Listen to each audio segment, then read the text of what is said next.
Hi, folks. Some of us in the conservative reform movement across Pennsylvania have been working toward constitutional reform. We haven't seen much happen in the 4 months that we've been in Harrisburg.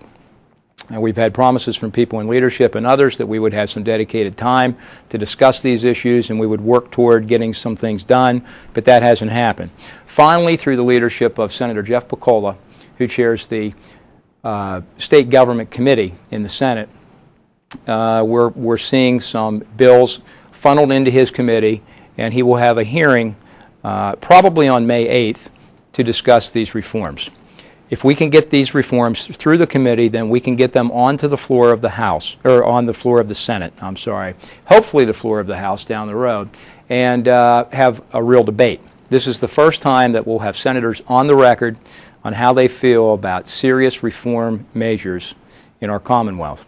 The 5 reform measures are allowing citizens to petition their government and have initiatives on the public ballot, having a citizens panel redraw the districts whenever it comes to redistricting the legislative districts as well as the congressional districts in Pennsylvania every 10 years, having term limits for the Pennsylvania General Assembly, controlling the size and downsizing the Pennsylvania General Assembly, and eliminating the sine die sessions where we have so many lame duck people enter into significant laws that will affect Pennsylvania for years to come.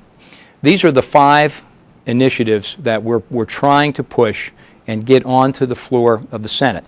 Since we're concerned about them dying in committee, and there's a real issue with how things are being manipulated at this point to not allow these initiatives to move forward, I'm asking people across the state to contact the members of the State Government Committee, Republican and Democrat, and ask them to keep the 5 alive. If we can keep the 5 alive and get them to the floor of the Senate, only then will the people of Pennsylvania understand the issues better and see their senators go on the record and have significant debate about these very critical issues. You know, rules changes and a few other things here and there are nice. Promises from leadership that we won't do things any longer. Some of these things are nice, but they're not long-term changes that we really need to turn this state around.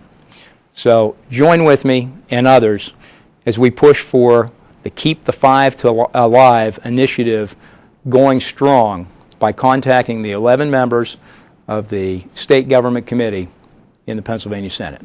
Thank you.